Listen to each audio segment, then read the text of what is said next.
Aujourd'hui, on va parler de toutes les petites phrases sexistes qu'on a tendance à entendre quand on est une femme et qui me tapent sur les nerfs.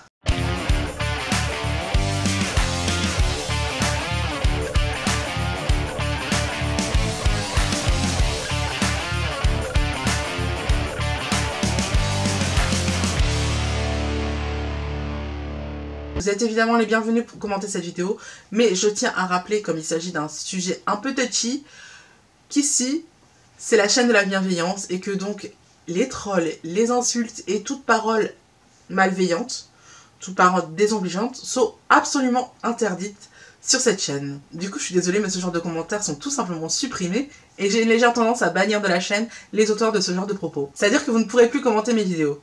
Voilà, vous êtes prévenus. Et je sais pas si vous avez remarqué, mais depuis à peu près 1 an, il n'y a plus de sexistes. Et tous les mecs sont à peu près d'accord pour dire que le sexisme, c'est pas bien. Et qu'eux sont absolument pas sexistes. Sauf que quand on gratte un peu le vernis, on peut se rendre compte que non seulement ils sont pas super au point sur l'idée que la femme est un homme comme les autres, mais qu'en plus, ils veulent bien ne pas être sexistes, mais il faudrait quand même pas pousser trop loin le bouchon. Du coup, je me suis dit que j'allais relever toutes les petites phrases que j'ai l'habitude d'entendre et qui commencent souvent par « je ne suis pas sexiste, mais ».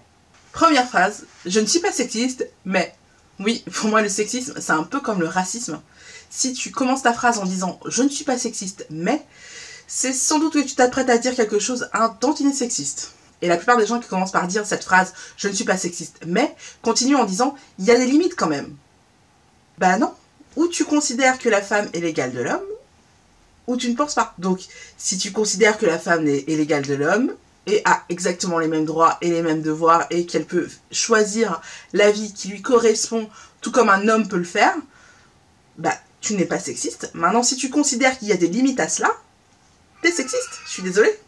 Ça, c'était le chat. Et une des attitudes hautement sexistes qui est super relou quand une femme essaye d'expliquer à un mec que ce qu'il fait c'est sexiste en fait, ou que ce qu'il dit est sexiste, c'est qu'il lui explique « non, je ne suis pas sexiste parce que... » et qu'il lui explique qu'elle a tort de ressentir ce qu'elle ressent et qu'elle a tort de penser ce qu'elle ressent. Dans le jargon féministe, on appelle ça du mansplaining. C'est le raccourci entre men et explaining, qui veut dire expliquer. Et en gros, c'est quand un homme t'explique que t'as tort. Et c'est particulièrement désagréable, les femmes ne sont pas des enfants à qui il faut expliquer la vie. Elles connaissent la vie et si elles ont un point de vue, il est tout aussi acceptable que le vôtre. Et j'ai encore une fois comparé le racisme au sexisme, parce que c'est finalement un petit peu la même chose. Parce que même si un homme peut être victime de sexisme, c'est une exception dans sa vie. Alors qu'une femme, elle est tout le temps traitée comme ça. Et tout comme le racisme, moi, le sexisme, je le vis au quotidien. Je sais ce que c'est que le sexisme. Donc si je te dis que ce que tu fais, c'est sexiste, crois-moi sur parole, parce que tu ne connais pas vraiment ce que c'est que d'être victime de sexisme. Tu te fais une vague idée de ce que c'est, mais tu ne sais pas ce que c'est que d'être victime de racisme. Tu ne sais pas ce qu'on ressent à ce moment-là. Tu ne sais pas ce que c'est que d'être tout le temps critiqué et qu'on te prenne jamais au sérieux parce que tu es un mec ou parce que tu es une nana. Même s'il y a beaucoup d'hommes qui sont de temps en temps victimes de sexisme, ça n'est qu'une exception dans leur vie, alors qu'une femme, c'est la règle. À chaque fois qu'elle ouvre la bouche, on remet en question ce qu'elle dit parce que c'est une femme. Et c'est pénible. Et non seulement c'est pénible quand ça vous arrive de temps en temps, mais imaginez que ça vous arrive tous les jours, tout le temps. À chaque fois que vous ouvrez la bouche, on remet en question ce que vous dites, tout le temps. C'est exaspérant. La deuxième phrase que j'entends le plus souvent quand il s'agit de sexisme, c'est « je ne suis pas sexiste, mais chacun sa place ».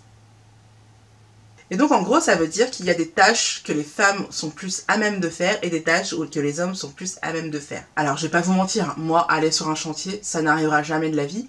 Je ne suis pas douée à ça, ce n'est pas mon délire, ça ne m'intéresse même pas. En revanche, il y a des femmes que ça intéresse, qui ont la forme physique pour le faire, et dans ces cas-là, je ne vois pas ce qu'on retrouve à dire. Je pense que ce qui est le plus désagréable dans le sexisme, c'est d'être rangé dans une petite boîte, parce que tu es une femme, tu ne peux pas faire ci, ou tu dois faire ça. Non, tout dépend des individus. Il y a des femmes qui ont la force physique pour, par exemple, être militaires dans des commandos. C'est tout, elles se sont entraînées pour, elles ont fait tout ce qu'il faut pour, et elles y sont. Et elles ont leur place. Demandez donc son avis avec Brienne de Tarth dans Game of Thrones. Et on en revient à l'épineux problème des tâches ménagères. Je suis désolée, mais ce n'est pas parce que tu nais avec un sexe féminin que tu es pour autant doué en tâches ménagères. Personnellement, quand j'étais avec mon ex, il avait totalement abandonné l'idée de me faire la vaisselle pour la sécurité de mes verres. Rest in peace. Mais à contrario, c'est moi qui avais fait les 3/4 des travaux de la maison parce que j'adore la déco. A contrario, il a été scientifiquement prouvé que les femmes ont un palais plus sensible que les hommes et arrivent à détecter plus de saveurs qu'eux. Pourtant, la plupart des grands oenologues ou de nez sont des hommes et loin de nous l'idée de les remettre en question. S'ils sont bons dans leur domaine, tant mieux. Alors la troisième phrase me touche particulièrement parce que c'est quelque chose que j'ai l'habitude d'entendre parce que je suis quelqu'un d'assez extraverti. Et c'est un truc qui m'horripile assez, j'avoue, d'entendre un mec dire « Je ne suis pas sexiste et je suis totalement féministe, mais j'aime les femmes discrètes. » Comment te dire? En gros, si tu aimes les femmes discrètes, c'est que tu te sens menacé par les femmes à plus fort tempérament. Donc c'est pas franchement sexiste. Voilà, j'ai rien d'autre à dire sur ce sujet que bah non. Non, tu n'es pas féministe, gars. La quatrième phrase sexiste que j'ai l'habitude d'entendre et qui est pour moi la plus dangereuse de celle que j'entends, c'est de dire tout simplement il ne faut pas s'étonner à ce qu'elle se fasse violer habillée comme elle est. Pourquoi c'est dangereux? Tout simplement parce que ça met la faute sur la fille qui s'habillait comme elle voulait. C'est à elle de juger et c'est à elle de décider comment elle veut être habillée. Et en tout cas, ce n'est pas parce qu'elle s'habille sexy qu'elle demande à être violée. C'est ridicule de parler comme ça. Et même si c'est pour la protéger, dire ça, c'est dire que c'est de sa faute si elle se fait violer. Or, ce n'est pas le cas. Si elle se fait violer, c'est parce qu'un mec a décidé qu'il avait le droit de la violer, alors que ce n'est pas le cas. Et si on était plus sévère avec les mecs qui se permettent de violer, franchement, il y aurait beaucoup moins de viols. En fait, pour ce genre d'idée, dans le milieu féministe, on parle souvent de slut shaming, et slut qui veut dire salope, et shaming qui veut dire incriminer, blâmer quelqu'un. Donc en gros, c'est tout simplement culpabiliser les femmes d'être des salopes. Du coup, on culpabilise les femmes d'avoir une vie sexuelle ou de montrer en tout cas qu'elles sont capables d'avoir une vie sexuelle et qu'elles sont plutôt bien dans leur peau, qu'elles sont épanouies et qu'elles aiment être sexy. Alors qu'elles n'ont fait de mal à personne, et la personne qui va l'agresser, on va dire ouais mais en même temps elle a été provoquée, ça c'est juste pas possible, il faut arrêter de se comporter comme ça et arrêter de penser comme ça. Quel que soit le contexte, une victime de viol est une victime et un auteur de viol est un bourreau. C'est tout. Alors j'ai eu beaucoup de conversations sur le sujet avec mes proches et il y en avait qui me disaient que tout simplement que l'homme est ainsi fait et qu'il est un chasseur et que du coup il fallait protéger les filles en leur interdisant de s'habiller comme elles veulent et en leur disant d'être discrètes au niveau de leurs vêtements. Les anthropologues s'accordent tous sur le terme et disent tous l'homme était un chasseur. Était. Cela remonte à des milliers d'années. Aujourd'hui, il est doté d'un cerveau et d'une raison. Il est capable de raisonner et il est capable de se freiner et de freiner ses envies et de faire en sorte que la raison surpasse ses envies. Il faut arrêter de blâmer les femmes pour ce qu'elles portent quand elles se font agresser. Sincèrement, c'est juste insupportable. C'est comme arrêter la classe et renvoyer chez elle une gamine d'un lycée parce qu'elle porte un short trop court. En fait, le message qu'on lui envoie, c'est que sa tenue est plus importante que son éducation. C'est que la concentration des garçons est plus importante que son éducation. Alors si on veut qu'elle se respecte elle-même et qu'elle arrête de porter des vêtements courts, c'est pas la meilleure façon de procéder. La meilleure des choses est certainement pas de la renvoyer chez elle pour qu'elle n'ait pas d'éducation, mais justement de lui faire comprendre que ce qu'elle a dans le cerveau est plus important que ce qu'elle a sur son corps. Mais de toute manière, je me permets de rappeler une chose, c'est que les femmes ne s'habillent certainement pas pour les hommes. Elles s'habillent par pure vanité et par pur narcissisme. On peut tout à fait le déplorer, mais c'est leur droit. Elles ont le droit de circuler dans les lieux publics sans être embêtées juste parce qu'elles portent une jupe un peu trop courte. Et je vais me permettre de rappeler ce chiffre qui est pour moi criant de vérité, c'est qu'on estime de 10 à 20% les hommes qui agressent les femmes. C'est-à-dire que 80% au minimum n'agresseront jamais une femme. Donc c'est-à-dire qu'on met une pression pas possible sur le dos des femmes pour qu'elles s'habillent de manière le moins sexy possible, pour ne pas faire frétiller les hommes, pour 5 à 10% de la population. C'est une blague. Faut que ça s'arrête. Et enfin, je clore le sujet en vous rappelant que les pays où il y a le moins de crimes sexuels sont tout simplement les pays scandinaves. À mon avis, leur tolérance zéro envers les crimes sexuels y est pour beaucoup. En comparaison, sachez qu'en France, un homme qui est coupable d'un viol ou de 10 sera puni de la même manière, tout simplement parce que les peines en France ne sont pas additionnables. Génial! On peut additionner les victimes, mais on peut pas additionner les peines! Cool! Alors je sais pas pour vous, mais moi je me sens super sécurisée quoi. Puisqu'on parlait du slut shaming, je vais tout simplement parler justement du simple fait d'utiliser le mot salope. Je crois qu'il est de plus en plus accepté dans la société de considérer le fait qu'une femme a le droit d'éprouver du plaisir sexuel. Je pense qu'il y a de moins en moins de personnes qui le remettent en cause et ça c'est une grande avancée parce qu'il y a encore quelques années, C'était pas dit. Honnêtement, c'était pas dit. Et d'ailleurs, beaucoup de mecs s'en félicitent et sont super contents de cette situation où justement les femmes deviennent actrices de leur sexualité. Et c'est super chouette. Et pourtant, le mot salope est encore utilisé dans les conversations en général. Et je trouve ça totalement sexiste, tout simplement. Parce que du coup, une femme qui assume et explore sa sexualité est une salope. Alors qu'un homme qui fait pareil, bah c'est un homme. C'est juste n'importe quoi, mais en plus d'être blessant pour la fille qui est dite salope ou facile, selon, hein, une salope étant une fille facile et une fille facile étant une salope, hein, qu'on se le dise, c'est surtout extrêmement dangereux comme façon de penser. Parce que beaucoup d'hommes considèrent encore leur femme comme une princesse et distinguent les femmes en deux catégories. Les salopes, entre guillemets, les filles faciles avec lesquelles on s'amuse et les filles sérieuses avec lesquelles on fait sa vie. Et non seulement c'est totalement stupide parce que ça te condamne à avoir une vie sexuelle honte plus relou, mais en plus c'est totalement dangereux parce que si tu ne prends pas au sérieux celles qui expriment leur désir pour toi, tu vas encourager les femmes à ne pas exprimer leur désir pour toi pour être prises au sérieux. Elles vont donc se faire prier et toi tu vas devoir insister et insister pour sortir avec elles. Et le jour où elles cèdent, toi tu vas penser qu'en fait elle se faisait juste un peu prier mais qu'elle avait envie, alors que ça se trouve, tu l'auras violée. Alors que si tu t'intéresses un petit peu plus à celles qui ont exprimé un désir d'avoir une relation avec toi et qui s'intéressent vraiment à toi, bah tu peux être sûr à 100% que cette fille-là, elle aura envie de toi. Et non seulement ça, mais en plus, il se pourrait qu'elle ne se fasse jamais prier pour avoir du sexe avec toi et que vous ayez une super relation basée sur le plaisir, la complicité, le sexe, l'amusement. Pourquoi se priver? Quoi qu'il en soit, je milite et j'aimerais beaucoup qu'on arrête d'utiliser le mot salope parce que ça ne veut rien dire. Il n'y a pas d'un côté les filles sérieuses et les filles faciles, ce n'est pas vrai. Une fille qui exprime facilement son désir ne va pas forcément se taper tout le quartier. D'ailleurs, sachez qu'il n'existe pas les salopes d'un côté et les filles sérieuses de l'autre. Il existe tout simplement les filles qui connaissent leur sexualité et qui assument leur sexualité et celles qui n'ont pas eu encore la chance de rencontrer quelqu'un qui leur fasse comprendre que le sexe, c'est bien. Sixième phrase sexiste qui me saoule, c'est me dire je ne suis pas sexiste, mais ce qui me plaît chez toi, c'est ton physique.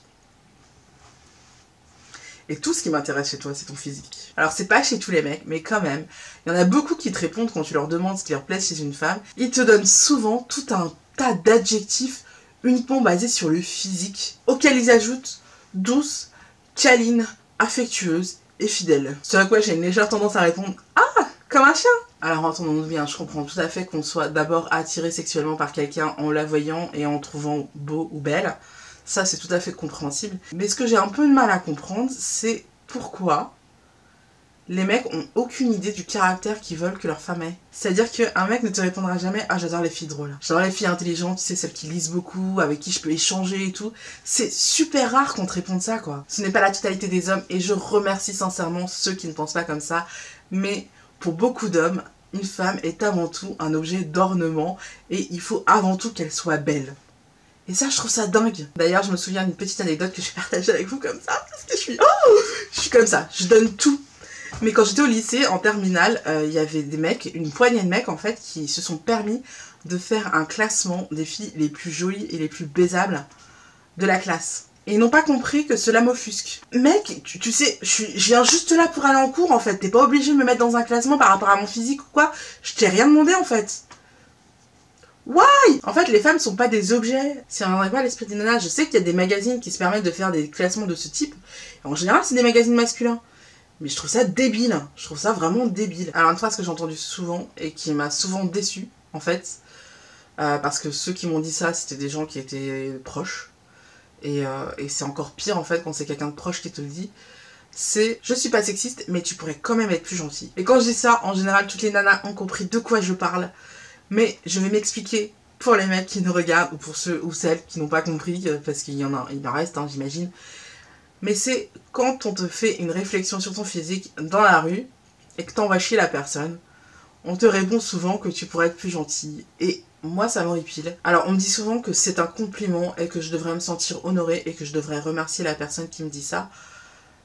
Juste deux choses. La première chose, c'est que ce n'est pas un compliment, c'est quelque chose qu'on te dit en général en préalable pour te sauter. Un mec qui va te dire que tu es belle, en général, c'est qu'il veut te sauter. Il y a des exceptions, évidemment, et à ces mecs-là, évidemment, je les remercie, évidemment, je suis contente, évidemment, ça me donne le sourire. Mais la plupart, c'est pour te sauter, clairement. Et je trouve ça aberrant de devoir remercier quelqu'un, parce que, enfin voilà, je contrôle pas le désir des autres, je peux pas... Je peux pas remercier quelqu'un qui me dit qu'il a envie de me ken, c'est pas possible, c'est... Depuis quand, quoi? La deuxième chose, c'est tout simplement que moi, dans la rue, je ne demande rien à personne. Je suis dans mon monde, je vais d'un point A à un point B. Je n'ai absolument pas besoin qu'on me dise si je suis jolie ou pas. Je n'ai rien demandé à personne. Moi, je veux juste aller là où je dois aller. C'est tout. Alors des fois, oui, ça me gave. Surtout quand c'est la 5e personne qui m'arrête alors que je suis en plein élan et que je suis pressée et que j'ai envie d'aller là où je veux. Ou alors quand je suis en train de discuter avec quelqu'un, qu'on m'interrompt pour me dire ça. Oui, ça m'agace, ça m'énerve et j'ai tendance soit à ne pas répondre, et ça c'est la version la plus gentille, soit à envoyer chier la personne. Oui, j'envoie chier les gens. Mais quand t'es une fille, que tu sois jolie ou pas, que tu sois bonne ou pas, tu te fais accoster plusieurs fois par jour. Plusieurs fois par jour. Et quand on est un mec, on se fait accoster de temps en temps. Donc ça reste plaisant. Mais quand c'est plusieurs fois par jour, ça devient pénible. Et surtout, j'aimerais qu'on se rappelle de ça. C'est-à-dire que quand un mec vient te dire que tu es belle, c'est quelqu'un que tu connais pas. Tu connais pas cette personne, elle est rien pour toi. Et elle vient te dire qu'elle valide ton apparence. Est-ce que c'est pas humain d'avoir envie de lui dire « Mais en fait, j'en ai rien à carrer, quoi. » Et je dis absolument pas qu'il faut arrêter d'aborder les femmes dans la rue. Je ne dis absolument pas que c'est pas bien de faire ça. Vraiment pas.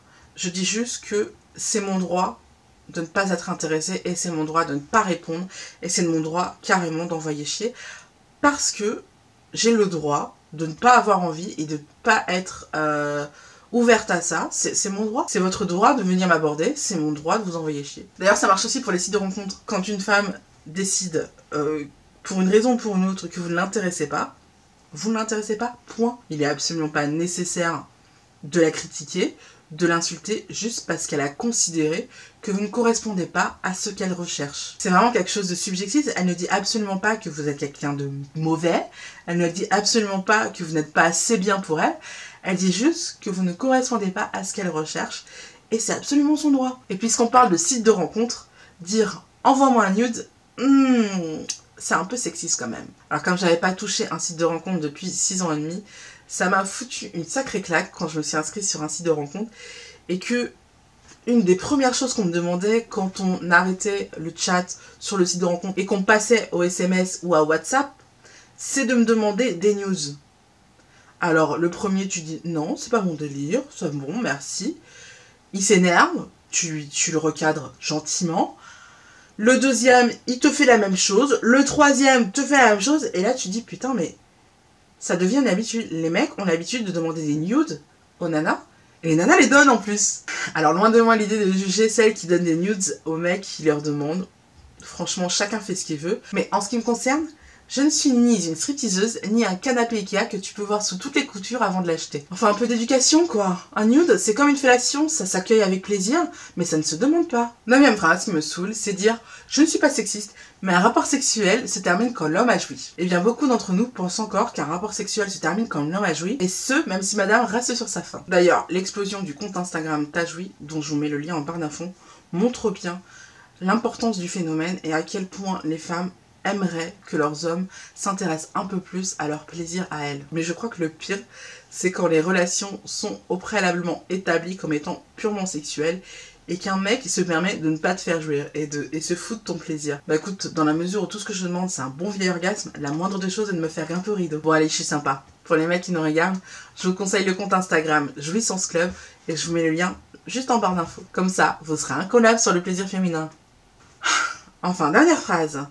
Sur le sexisme, qui me saoule, c'est de dire « je ne suis pas sexiste », mais elles nous saoulent avec leur MeToo. En fait, le féminisme étant de considérer qu'une femme est l'égale d'un homme. Et quand je dis égale d'un homme, je dis pas la même chose d'un homme, je dis qu'ils ont une valeur égale. Dire que les femmes saoulent avec le MeToo, ben, c'est considérer en fait que MeToo, c'est leur problème. Donc, que vous n'êtes pas concerné par le MeToo, et donc...